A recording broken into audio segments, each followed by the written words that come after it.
If you'd like to know how the housing market is finally coming back in favor of you, the buyer, then hit me up today. Hey all, Roscoe here. So let me ask you, did the intensity of the bidding wars over the past 2 years make you put your home search on hold?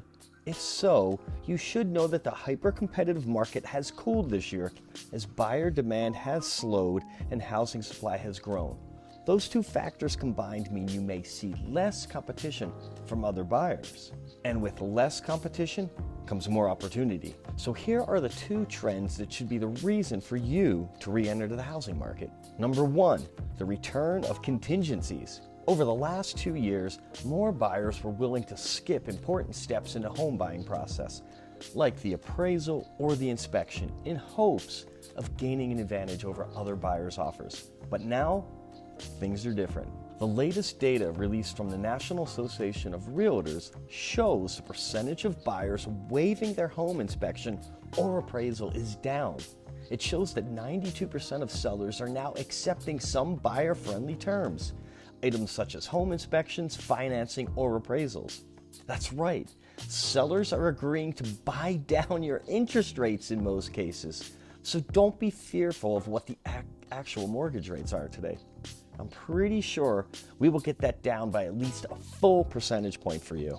Now, this doesn't mean we're in a buyer's market, but it does mean you have a bit more leverage when it comes time to negotiate with the seller. The days of feeling like you may need to waive contingencies or pay drastically over the asking price to get your offers considered may be finally coming to a close. And number two, sellers are more willing to help with closing costs.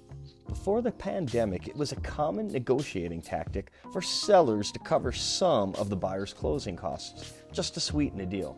Now, this didn't happen during the last 2 years of this crazy hot market. Today, data suggests that this is making a comeback. A Realtor.com survey shows 32% of sellers paid some or all of their buyers' closing costs. Now, this may be a great negotiation tool to use as you go to purchase your next home. But keep in mind, limits on closing cost credits are set by your lender and can vary state to state depending on the loan type. Work closely with your loan advisor to understand how much a seller can contribute to the closing costs in your area. So there you go. Despite the extremely competitive housing market of the past several years, today's data suggests negotiations are finally starting to come back to the table. To find out more about how the market is shifting here in Colorado, well, my contact information is right there below.